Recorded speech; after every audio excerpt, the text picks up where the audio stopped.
Start कर रहे हैं बच्चा, तो कॉमर्शियल बैंक के फंक्शन कंप्लीट कर लेंगे, ठीक है ना जी। और फिर बेटा कोई कॉमर्शियल बैंक की बातें करनी है वो बेटा कल कर लेंगे। कॉमर्शियल बैंक कल फुल फ्लेज इंस्ट्रूमेंट बेटा, फिर आप उस सेंट्रल बैंक की बात करेंगे, ठीक है।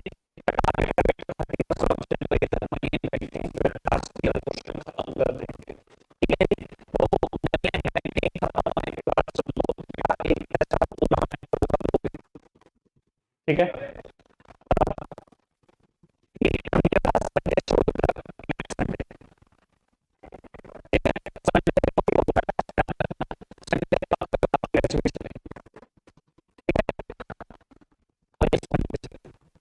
ठीक है बाबू, अब ये संडे छोड़ कर नेक्स्ट संडे आपका पूरी मैथमेटिक्स टेस्ट है, तो यार तीन या चार टेस्ट हो गए पूरी आईडी के साथ, फिर भी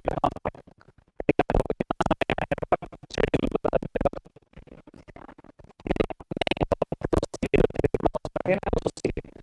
लो पुत्र सामने देखना बेटा, कल कॉमर्शियल बैंक के बेटा दो मेजर फंक्शन पढ़ लिए थे। पहला बेटा एक्सेप्टेंस ऑफ डिपॉजिट, दूसरा बेटा लेंडिंग ऑफ फंड्स, ठीक है। तो कुछ पूछना उसमें पांच कॉम्पोनेंट बहुत एक्सेप्ट करता है, saving bank, current account, FD, RD, MODS. तो जब लोन देता है तो तीन तरीके से देता है। मैंने लोन के प्रोडक्ट की बात नहीं करी बेटा, बैंकों में लोन प्रोडक्ट 24-25 हो सकते हैं बेटा, लोन प्रोडक्ट की बात नहीं कर रहा हूं बाबू। लोन एक बिल्कुल सेपरेट कैटेगरी है, सीसी एक बिल्कुल अलग चीज है और बैंक कोडी एक बिल्कुल अलग चीज है, ठीक है जी। और मैंने कल तीनों ही एक्सप्लेन करने की कोशिश की थी, कुछ भी पूछना हो पूछ लो, नहीं है प्रॉब्लम तो बढ़ाई बात को आगे। बाबू बैंक का थर्ड मेजर फंक्शन है बेटा चेक फैसिलिटी। बाबू और चेक की कैटेगरी ना हमेशा दो है बेटा। बाबू पहला चेक जिसको हम बोलते हैं बेटा बियरर चेक, और बेटा दूसरा चेक क्रॉस चेक। बाबू बच्चे समझते हैं कि बैंक से कोई चेकबुक अलग आती है बेटा, जो मर्जी चेक देना हो आपने, चाहे बियरर देना है किसी को, चाहे बेटा आपने क्रॉस चेक देना है, चेकबुक एक जैसी होती है, चेकबुक में कोई फर्क नहीं होता। 11th क्लास के बच्चे पूछते हैं ऐसे ऐसे क्वेश्चन, भाई साहब दिमाग ही फट जाए आपका। बेटा चेकबुक एक ही तरीके की होती है, चेक काटने के तरीके अलग होते हैं, ठीक है ना। आप बियरर चेक भी दे सकते हो किसी को और बेटा क्रॉस भी। वो बियरर चेक और क्रॉस चेक में क्या फर्क होता है समझना जरा आराम से। कभी देखा है चेक? सबने देखा होगा पक्का। बस बेटा कुछ बातें आप जानते नहीं हो जो जाननी जरूरी होती है, वो अभी धीरे धीरे जान जाओगे, कोई टेंशन नहीं। वो किसी भी चेक में बहुत सारी क्वालिटी होती हैं, ठीक है ना। सबसे पहले बेटा कहीं ना कहीं डेट का ऑप्शन होगा, वो राइट हैंड साइड में भी हो सकता है, वो लेफ्ट हैंड साइड में भी हो सकता है, ज्यादातर राइट में मिलेगा। फिर बेटा सबसे पहला कॉलम ज्यादातर देखने को मिलता है पे टू, देन बेटा अमाउंट, देन बाबू अमाउंट आप लिखोगे न्यूमेरल फॉर्म में, देन बेटा आपके सिग्नेचर जो चेक दे रहा है। मेन कैरेक्टरिस्टिक की बात करूं बाबू तीन चार और है, वो अभी बताता जाऊंगा मैं जैसे जैसे बातें करता जाऊं। बाबू कैसे दिया जाता है किसी को बियरर चेक? बेटा आपने डेट लिखी, अमाउंट लिख दी पे टू, मान लो आपने चेक देना है किसी को भी, समझ लो लेट सपोज कोई पर्सन है अमित, या एक काम करते हैं बैच के किसी पर्सन का एग्जांपल ले लेते हैं आकाश। बेटा आकाश को चेक देना है मान लो मैंने, तो मैंने चेक लिख दिया पे टू आकाश खुदरा, तो अमाउंट लिख दी, कुछ भी समझ लो, अरे जो मर्जी समझ लो से क्या फर्क पड़ता, 1500 15 तो उसके लिए सबको मेडिग्राम अभी चलना होगा, तो किडनी एक एक देने से भी काम नहीं चलेगा, 1500 करोड़, ठीक है ना। वैसे भी कुछ की तो सस्ती बिकेगी, कुछ तो है हमारे यहाँ वंश ब्रांड 5,000 रुपये मैंने अमाउंट लिखी और सिग्नेचर कर दिए, और बेटा आकाश को चेक दे दिया। अब सुनना बेटा, तो ये जो चेक है बियरर चेक है, ये कैसे पता लगेगा बेटा? क्रॉस चेक के लिए ना आपको एक स्पेशल लाइन ड्रॉ करनी होती है, यानी कि बेटा आप यहाँ कहीं पर बेटा दो पैरेलल लाइन ड्रॉ करते हो। क्रॉस करने के और भी तरीके होते हैं, जब क्रॉस चेक पर आएंगे तो करेंगे। बेटा मैंने ऐसा कोई लाइन ड्रॉ नहीं करी, तो ये जो चेक है वो बिहेवियर चेक है, और बिहेवियर चेक की ना दो क्वालिटी। तो अगर आकाश को ये पैसे चाहिए तो सबसे पहली बात, ये पैसे उसको मेरे बैंक में आकर मिलेंगे, अपने बैंक में जाकर।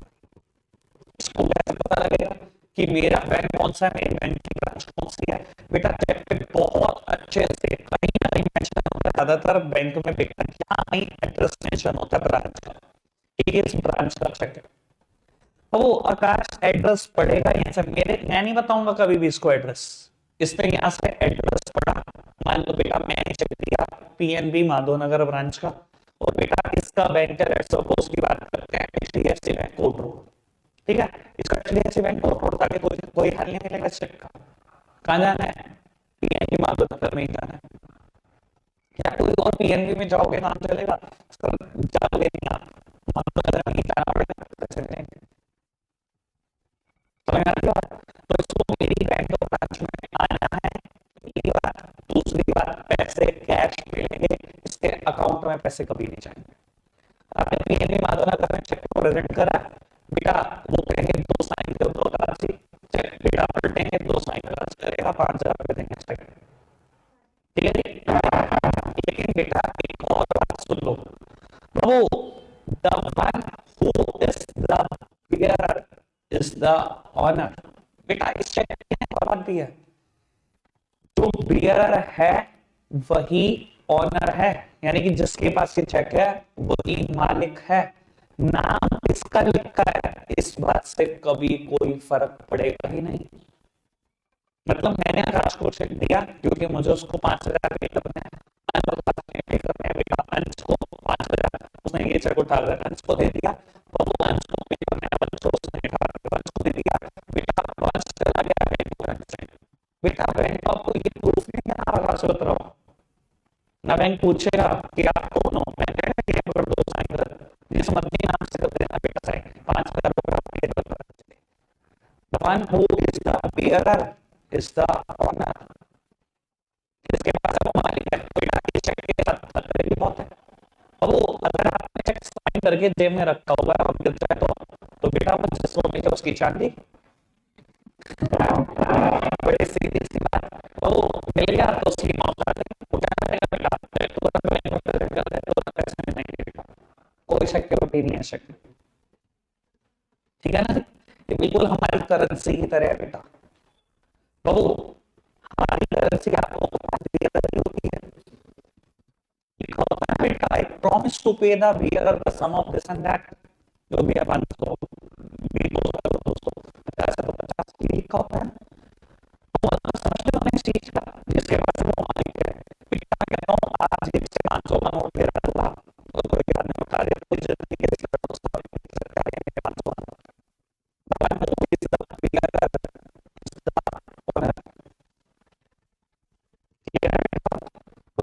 परेशानी तो नहीं। अब आपको क्रॉस चेक मेरा से क्लियर हो गया करता है, अच्छा मैंने क्लियर किया। क्रॉस चेक क्या है? अब मान लो कि आप मेरे को यही चेक क्रॉस चेक, तो बेटा मुझे क्या पता था, 3 ऑप्शन थे, पहला बेटा दो पैरेलल लाइन खींच दो, तो ये क्रॉस हो गया।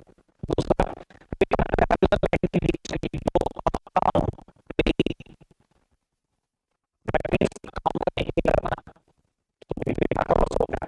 तीसरा तरीका दो पैरेलल लाइन खींचकर मेरा एचडीएफसी बैंक है जी, अच्छा यहाँ पर एचडीएफसी मतलब एचडीएफसी बैंक में ही पैसे जाने चाहिए और कहीं नहीं जाने चाहिए। 3 ऑप्शन है, दो पैरेलल लाइन खींच लो, पैरेलल लाइन खींच कर अकाउंट पे लिख दो, पैरेलल लाइन खींच कर बेटा रेसिपिएंट का अकाउंट जहां पर है उस बैंक का नाम लिख दो, ठीक है। इंडिया वेरी इजी, ये कौन लिखेगा ये कौन लिखेगा, सीधा यही कर लो, ठीक है ना। ये सबसे अच्छा तरीका है। वो अब क्रॉस चेक मैंने आकाश को दे दिया सर, अब इसकी कैरेक्टरिस्टिक बिल्कुल बदल गई है, बिल्कुल। पहले कैरेक्टरिस्टिक क्या थी, कहां पर आना है आकाश को, मेरी बैंक ब्रांच में, जिसने चेक दिया उसकी बैंक ब्रांच में। तो पैसे कैसे मिलेंगे, कैश नाम किसका लिखा हुआ फर्क पड़ता है? नहीं। इवन बीआरआर चेक में ना, मैंने आज तक जिसको भी काट कर दिया, क्योंकि मैंने भी अपने बड़ों से सीखा है, हम कभी नाम ही नहीं लिखते। इवन लोग पता क्या लिख देते हैं, नाम की जगह पेटो की जगह पेटो में लिख देते हैं सामने सेल्फ, नाम कौन लिखता है? अगर आपको आइडिया हो, अपने बड़ों को देखता हो, कोई नाम नहीं लिखता, देख लेना, ये प्रैक्टिस है मार्केट की, सब लिखते हैं सेल्फ, कोई भी नाम नहीं लिखता। समझ में आई बेटा बात? कोई दिक्कत कोई परेशानी तो नहीं? अब बाबू जैसे ही मैंने इसको क्रॉस चेक दिया, कितनी सारी कैरेक्टरिस्टिक बदल गई ये समझना। अब आकाश को ना मेरी बैंक ब्रांच में आके कोई फायदा नहीं। कहां जाना है? अपनी बैंक ब्रांच में। अब कहां जाएगा ये? HDFC कोट रोड ब्रांच है। दूसरी बात, क्या ये पैसे नगद मिलेंगे? क्रॉस चेक के पैसे कभी नगद नहीं मिलते, इसके बैंक अकाउंट में आएंगे। तीसरी बात, अगर बेटा ये चेक खो जाए तो बेटा सबके लिए यूजलेस है, बस आकाश बत्रा का ही काम का है, या तो कोई दूसरा आकाश बत्रा ढूंढ लो जिसका HDFC में अकाउंट हो, अगर ये लिखा है तो आपने, वरना बेटा सबके लिए यूजलेस है चेक, सिर्फ आकाश के ही काम आ सकता है और किसी के नहीं। समझ में आई बेटा बात? कोई दिक्कत कोई परेशानी तो नहीं? तीनों कैरेक्टरिस्टिक बदल गई। अब सुनना, अब वो क्रॉस चेक में भी ना दो किस्से हो सकते हैं, और ये दो किस्से आराम से समझना। मान लो बेटा मेरा तो बैंक PNB माधवनगर था, मैं इसका बैंक चेंज कर देता हूं 2 मिनट के लिए। इसका बैंक है बेटा PNB बेरीबाग, सेम बैंक, ठीक है, PNB है, बैंक सेम है, ब्रांच चेंज है। मैंने इसको क्रॉस चेक ही दिया, सर फीचर तो वही है क्रॉस चेक के, जाना कहां है? अपनी बैंक ब्रांच में। ये PNB बेरीबाग पहुंचा। पैसे कैसे मिलेंगे? नगद नहीं मिलेंगे, अकाउंट में मिलेंगे, दूसरा फीचर। तीसरी बात, सबके लिए यूजलेस है, बस आकाश बत्रा के काम का है। इसने बेटा क्या किया, वो पेन स्लिप भरी और बेटा बैंक में प्रेजेंट कर दिया चेक पेन स्लिप के साथ, ठीक है। बाबू PNB बैंक वाले PNB का सर्वर चला सकते हैं? बच्चे कह रहे क्या क्वेश्चन पूछ रहे हो, PNB का एम्प्लॉय है, PNB का तो सर्वर चला सकता है। तो उसने 1 मिनट में सर्वर ऑन किया, देखा मनीष के अकाउंट में पैसे है कि नहीं, क्योंकि मेरा बैंक भी तो PNB है। उसने देख लिया जी पैसे हैं, साइन मैच करे, साइन मैच, डेट बिल्कुल ठीक, सब कुछ ठीक। उसने बेटा एक बटन दबाना, बस एक बटन, मेरे अकाउंट से 5,000 रुपए अभी तुरंत कट जाएंगे और इसके बैंक अकाउंट में 5,000 रुपए तुरंत क्रेडिट हो जाएंगे, तुरंत, 1 मिनट भी नहीं लगेगा।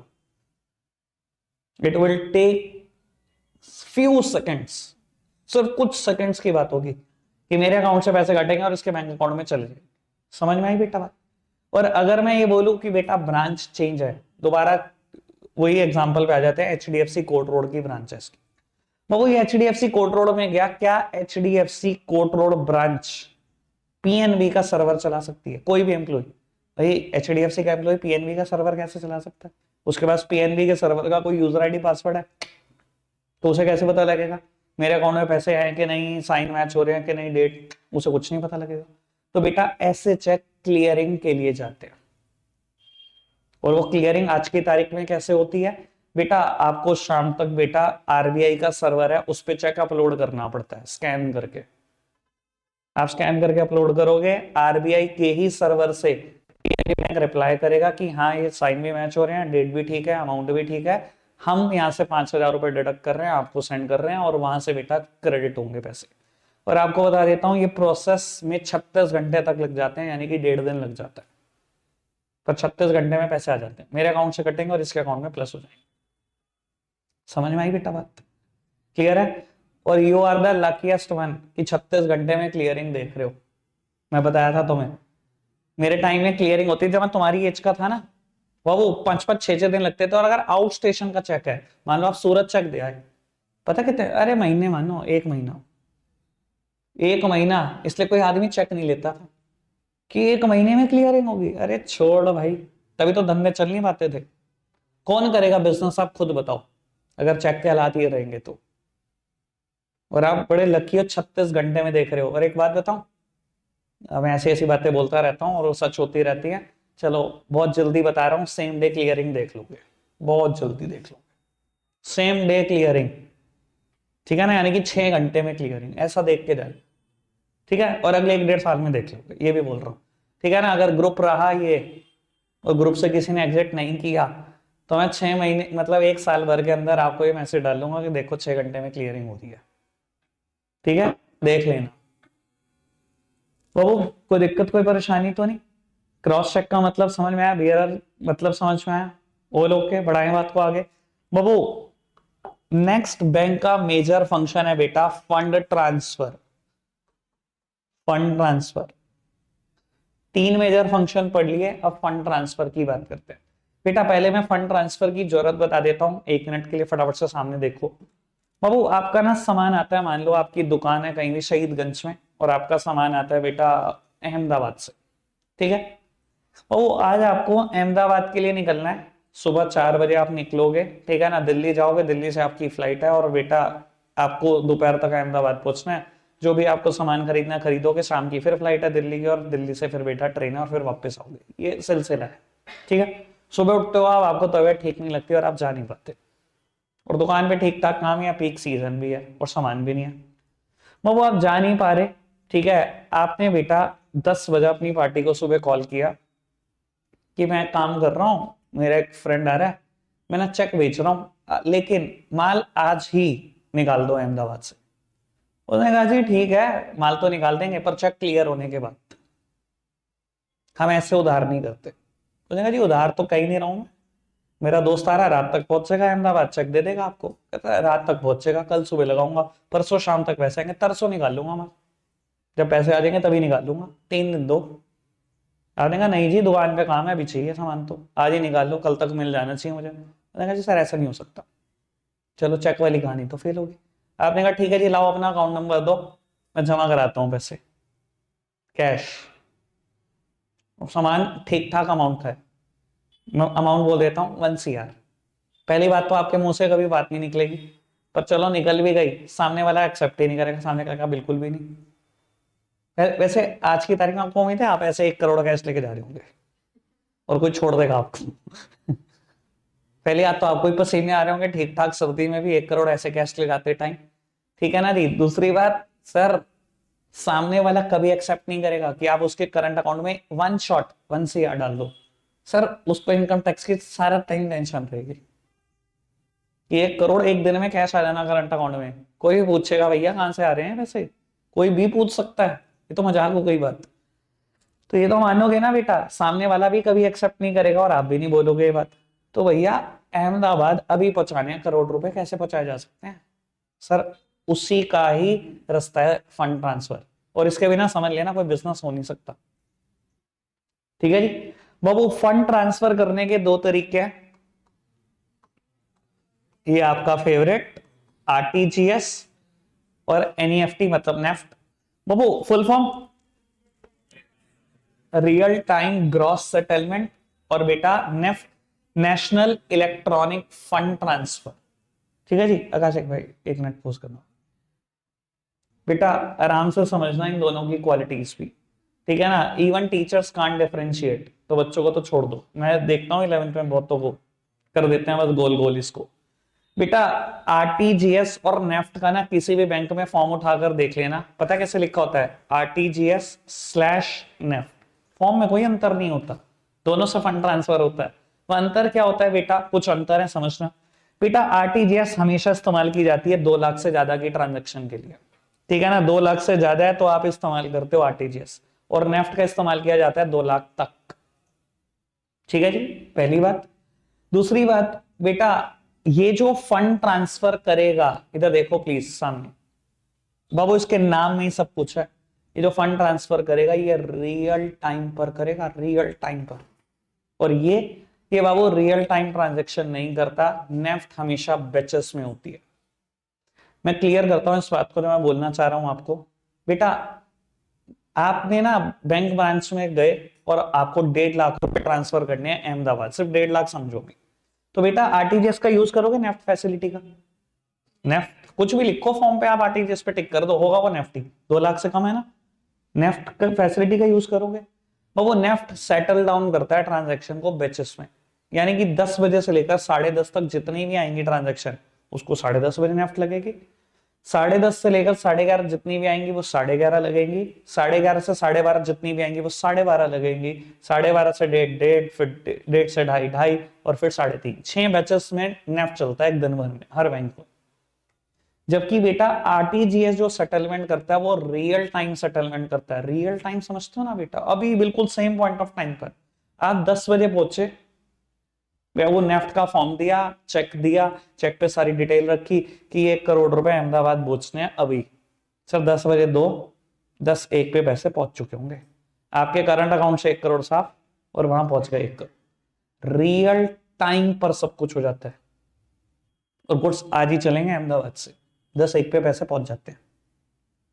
समझ में आया पावर आरटीजीएस की। और नेफ्ट होता तो बेटा यही काम कितने बजे होता? 10:30 बजे होता। समझ में आई बात? अभी तक जितनी बात बोली क्लियर? 2 लाख से ज्यादा, 2 लाख रुपए तक रियल टाइम बैचेस, कोई दिक्कत तो नहीं। और आपको बताऊं सबसे बड़ी परेशानी, और जो ये मैं प्रैक्टिकल वर्ल्ड की परेशानी बता रहा हूं, ठीक है ना। मैं अभी फॉर्म भी दिखाऊंगा, मैंने पिछली बार जब पढ़ाया था तो पता नहीं क्या क्या बताया था आपको, चेक की फोटो सब कुछ दिखाया था, ठीक है ना बेटा। आप फॉर्म देख लेना, सबसे ऊपर कॉलम होता है टाइम का, ठीक है ना। और मैं कहता हूं पोस्ट ग्रेजुएट चलाने लगे होते हैं, भैया ये फॉर्म भर दो। तो मैं जिंदगी में सोचता हूं क्या प्रैक्टिकल स्टडी है हमारे यहाँ पर। तभी तो फॉरेन की स्टडी को बहुत अच्छा माना गया, क्योंकि प्रैक्टिकल तो सिखाते हैं। यहाँ बच्चा बेटा पोस्ट ग्रेजुएट कर लेता है, 11th क्लास से पढ़ता है बैंक, समझ नहीं आता उसे कि फॉर्म कैसे भरते हैं। और फॉर्म क्यों बोलता है उसे पता ही नहीं होता, हर फॉर्म के अलग अलग नाम भी होते हैं। वो पेइंग स्लिप को ही फॉर्म बोलता है, उसे ये भी नहीं पता होता कि ये पेइंग स्लिप है। और तो कई बातें करें।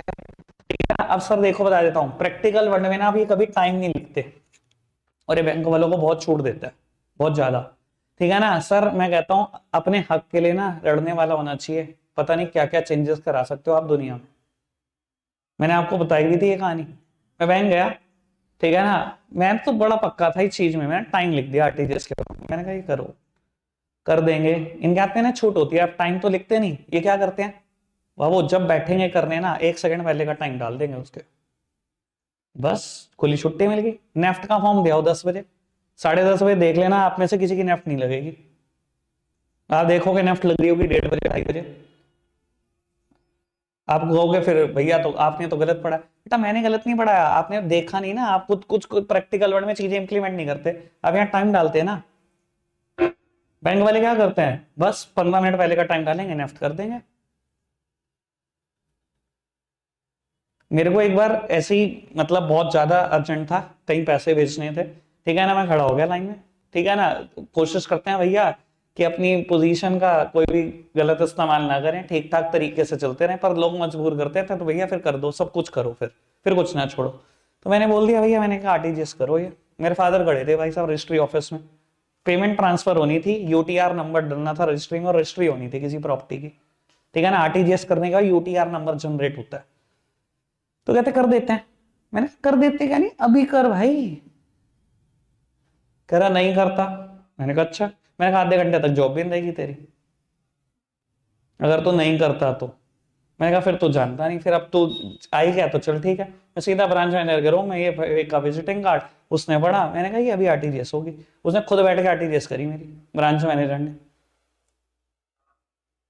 मैंने कहा रियल टाइम है ये सेटलमेंट, रियल टाइम, और रियल टाइम ही चाहिए, इसकी क्या बात है, ठीक है ना जी। पावर पता है तो भैया पूरी यूज करो, छोड़ना नहीं। अरे मैं तो बहुत उत्ते रहते हैं भाई, आपको पता ही है। सरकारी बैंक में एक दिन सरकारी बैंक हो आओ, सरकारी हॉस्पिटल को घुमाओ, सरकारी स्कूल, 3 दिन तक मूड ठीक नहीं होता। नहीं मेरी जिंदगी एक हिस्सा है, मैं किसी दिन सरकारी बैंक चला गया ना, मुझे लगता है 3 दिन तो मेरे खराब हो गए, ठीक है ना। इसलिए भैया कोशिश करते हैं सरकारी बैंकों से दूर रहे, अकाउंट रखते हैं पर यूज नहीं करते, ठीक है ना। यूज जब भी सर्विस करनी है प्राइवेट बैंक की, फोन आया भैया फोन पे सारे काम करा लिए, बस ठीक है। यूज तो ऐसे सर्विस करी। आकाश भाई पोस्ट करना बाबू। अब एक आखिरी बात जो नेफ्ट और आरटीजीएस से रिलेट करती है, ये भी समझना बेटा। आरटीजीएस के नाम में ना आरओटी वाली बात तो हो गई, रियल टाइम। ये जीएस क्या है, ग्रॉस सेटलमेंट। बाबू ग्रॉस सेटलमेंट का कोई तो मायना है ना, तभी तो ऐसा नाम पड़ा है इसका। और बेटा ये जो सेटलमेंट करता है इसके नाम में कुछ नहीं है, पर ये जो सेटलमेंट करता है इसे बोलते हैं नेट सेटलमेंट। वो ग्रॉस सेटलमेंट और नेट सेटलमेंट में फर्क क्या होता है ये समझना जरा बड़े आराम से। मैं पहले नेट सेटलमेंट समझाऊंगा, ग्रॉस सेटलमेंट 1 सेकंड में समझ में आ जाएगा, ठीक है। वो मेरा अकाउंट है पीएनबी माधवनगर, आकाश का अकाउंट है वही रखते हैं एचडीएफसी कोट रोड ब्रांच, ठीक है जी। विशेष शर्मा का अकाउंट है, मान लो दिल्ली में कोई बैंक है, bank of Baroda Karol Bagh branch, या आकाश का अकाउंट भी पीएनबी माधवनगर रखो, पीएनबी माधवनगर में हम दोनों अकाउंट है। इसका अकाउंट है बेटा दिल्ली में, bank of Baroda Karol Bagh branch है, ठीक है ना। और ऐसे ही बेटा समझ लो कृष्णा का भी, ठीक है जी। अब एग्जाम्पल जरा आराम से सुनना और समझना, ठीक है बेटा। मैं बैंक में गया पीएनबी माधवनगर, मुझे 1.5 लाख रुपए बेचने हैं दिल्ली बैंक ऑफ बड़ौदा में, ठीक है ना, करोल बाग ब्रांच में। बेटा 1.5 लाख रुपए की मैंने नेफ्ट मारी होगी, आरटीजीएस नेफ्ट 10 बजे बेटा फॉर्म के साथ चेक के साथ में बैंक में प्रेजेंट करा। उन्होंने कहा ठीक है सर आप चले जाओ मैं कर देंगे, ठीक है जी। बेटा कृष्णा को पैसे भेजने आकाश के अकाउंट में पीएनबी माधवनगर में, ठीक है ना, और ये पहुंचता है मान लो 10:05 पर, और इसको भेजना 70,000 रुपए, ठीक है जी। इसने कौन सी फैसिलिटी यूज करी होगी, ऑब्वियसली नेफ्ट, ठीक है जी। ये दिल्ली करोलबाग ब्रांच में 70,000 रुपए का चेक और फॉर्म छोड़ा, और मैं 1.5 लाख रुपए का पीएनबी माधवनगर में छोड़ा, ठीक है जी। बाबू बच गए 10:30, यही होता है 10 से 10:30 जितनी भी ट्रांजेक्शन आती हैं उनको क्लब करा जाता है, क्लब करके सेटल डाउन किया जाता है। ये सारी ट्रांजैक्शन इकट्ठी होती हैं 10 से 10:30, उसके बाद क्लब होती हैं और बेटा नेट सेटलमेंट की जाती है। देखो मैं कहूं बेटा कुछ नहीं, मान लो आज पूरे दिन भर में पूरे इंडिया में सिर्फ यही 2 ट्रांजैक्शन, आराम से समझना इनकी सेटलमेंट कैसे होगी। मैंने सहारनपुर से 1.5 लाख रुपए बेचने हैं दिल्ली, जिस ब्रांच में भेजने हैं उसी ब्रांच का एक पर्सन है, 70,000 रुपए मेरी ब्रांच के एक पर्सन को भेजने हैं। बाबू 70,000 रुपए उसने भेजे, वहां पड़े हैं 70,000, यहां पड़े हैं 1.5 लाख। बाबू अगर आप कहो नहीं भैया पहले 1.5 लाख ट्रैवल कर जाएं और फिर बेटा वहां से 70,000 ट्रैवल कर जाएं, ये तो बड़ी बेवकूफी हुई। ऐसे नहीं कर सकते कि कृष्णा के 70,000 रुपए तुरंत विशेष के अकाउंट में डाल दिए जाएं, मेरे से 70,000 लेकर आकाश के अकाउंट में डाल दिए जाएं, और सिर्फ मेरे 80,000 रुपए ट्रैवल करें और विशेष के अकाउंट में जाए। हो गया 1.5 लाख का हिसाब किताब बराबर। बेटा इसे ही बोलते हैं नेट सेटलमेंट। नेफ्ट में क्या होता है बाबू, पूरे इंडिया में जितनी ट्रांजैक्शन होती है पूरे इंडिया में, उस 1 घंटे में, उस आधे घंटे में, जो भी उसका बैच का टाइम है बाबू, सबको क्लब किया जाता है और इकट्ठे सेटल डाउन की जाती है। जबकि अगर मैं यही बात आरटीजीएस के लिए करूं, बेटा आरटीजीएस ग्रॉस सेटलमेंट करता है, मतलब अलग अलग ट्रांजैक्शन की अलग अलग। यही सोचो मैं 10 बजे पहुंच गया, मुझे अब बेटा 1.5 लाख नहीं बेटा 15 लाख बेचने, तो एक जीरो लगा दो बाबू। मैंने अगर 10 बजे पहुंचा 10:01 पे हो जाएगा बाबू, और कृष्णा को करने थे 70,000 नहीं 7 लाख, ये पहुंचा 10:05 पे, तो बेटा 10:06 पे ही हो जाएगा। क्या यहां पर नौबत आई कि 2 ट्रांजैक्शन को इकट्ठा कर दो, नौबत कभी आएगी नहीं। ऐसी ट्रांजैक्शन को बोलते हैं ग्रॉस सेटलमेंट, किसको क्लब होने का मौका ही नहीं मिलता किसी के साथ। तो बेटा आरटीजीएस अलग अलग ट्रांजैक्शन को अलग अलग सेटल डाउन करता है, जिसको हम ग्रॉस सेटलमेंट के नाम से जानते हैं। जबकि बेटा अगर मैं बात करूं नेफ्ट की, तो बेटा ये सारी ट्रांजैक्शन को उसे 1 घंटे में आएगी, क्लब करता है बेटा और फिर सेटल डाउन करता है, जिसे हम नेट सेटलमेंट बोलते हैं। क्लियर है बेटा बात, कोई दिक्कत कोई परेशानी तो नहीं बाबू। बैंक इसके अलावा, ये 4 मेन काम है, मैंने चारों बता दिए बेटा। इसके अलावा कुछ एक्स्ट्रा सर्विसेज भी देता है बेटा, जिसको हम बोलते हैं अलाइड सर्विसेज, लेकिन वो बेटा मेन सर्विसेज का पार्ट नहीं है। पर बेटा 20 से भी ज्यादा और सर्विसेज आपको बैंक की देखने को मिल जाएंगे, ठीक है ना जी। जिसमें बेटा आप बात कर लो लॉकर फैसिलिटी की, credit card, debit card, internet banking, mobile banking, demand drafting, और वो दुनिया जान की बातें, ठीक है ना बाबू। एक एक करके शुरू करते हैं, मैं डिले नहीं कर रहा और ना मैं पूछने में टाइम खर्च कर रहा बाबू। लॉकर फैसिलिटी सब जानते हैं, सबने कहीं भी ना कभी अवेल की होगी बेटा। चलो लॉकर फैसिलिटी के ऊपर हल्की सी चर्चा करते हैं। मैंने पिछली बार भी बहुत डिटेल बताया, पर मैं इतना उलझना नहीं चाहता इस बार। बाबू बैंक में ना अलग अलग कैटेगरी के लॉकर होते हैं, ठीक है ना। अगर आप देखो तो बेटा 6 कैटेगरी बैठ सकती है, ठीक है ना। स्टार्टिंग होती है बेटा बहुत छोटे साइज से, जो ड्रॉर से भी बहुत छोटा है, और बेटा जब बढ़ते जाओ तो बेटा लॉकर का साइज ऐसा होता है कि बेटा पूरे A4 शीट की रजिस्ट्रियां तक रख लो, पता नहीं कितनी रख लो, ठीक है ना जी बेटा। और बाबू depending upon the locker size locker rent होते हैं, ठीक है ना बाबू। आप समझ सकते हो, जिसने बेटा वो बहुत बड़ा ड्रॉर खरीदा है, ऑब्वियसली उसने प्रॉपर्टी के पेपर रखने के लिए खरीदा, और जिसने बेटा सबसे छोटा लॉकर साइज खरीदा है, ऑब्वियसली उसने बेटा गोल्ड और गोल्ड ज्वेलरी रखने के लिए खरीदा, ठीक है ना। ऐसे ही करते हैं लोग लॉकर का इस्तेमाल। बाबू अच्छा लॉकर सेफ होता है? मैं हमेशा पूछता हूँ क्वेश्चन, बहुत सेफ। हम अपने घरों से छोड़कर बाहर रखते हैं तो ये सेफ्टी के लिए तो रखते हैं, पैसा या प्रॉपर्टी के पेपर। मतलब मैं तो ऐसे भी लोगों को जानता हूँ जो लॉकर में भी पैसे रखते हैं। हाँ हाँ, बहुत बतेरे हैं भाई, ब्लैक बहुत है भैया, बहुत ब्लैक है। ठीक है ना जी। और डीमोनेटाइजेशन में ना लॉकर ऑपरेट करने वालों की हद थी, तो आप समझ सकते हो क्यों थी हद। ठीक है ना जी। वो जो बोलते हैं इधर क्यों इशारा कर रहा है यार ये, तूने सारी बातें बता रखी है इसको घर की।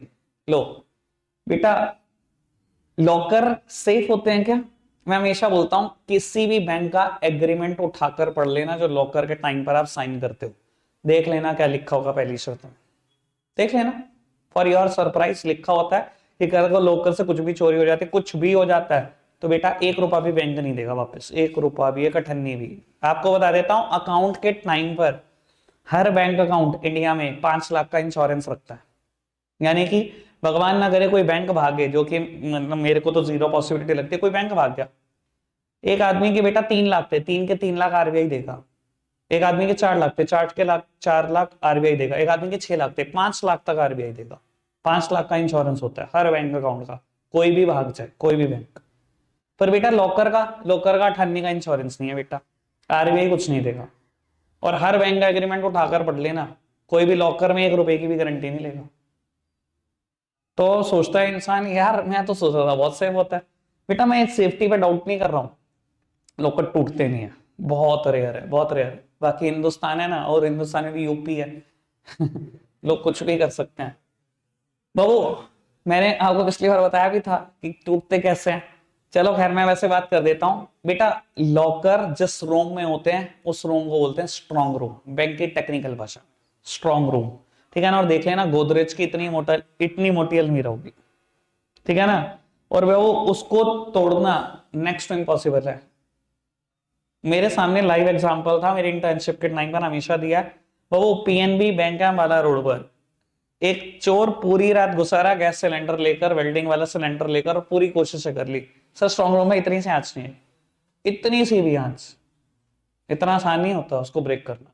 पर लोग तोड़ते कैसे हैं बेटा, मैं मतलब हिंदुस्तान में ना दिखते बहुत है। ग्राउंड फ्लोर पे बैंक है, पीछे का प्लॉट खाली है, पीछे समझ लो जंगल है। एक आदमी लगा हुआ है 1.5 महीने से सुरंग बनाने में, ये पूरी रात काम करता है, दिन भर में कुछ पता नहीं होता। और सुरंग कैसे बना रहा है? ये रास्ता है, ये ग्राउंड फ्लोर पे मान लो बैंक है, और ये पीछे सारा जंगल है, और रोज सुरंग बना रहा है। सीधा उसकी एंट्री स्ट्रॉन्ग रूम के अंदर होती है, तो स्ट्रॉन्ग रूम तोड़ने की जरूरत ही कहां पड़ी उसको?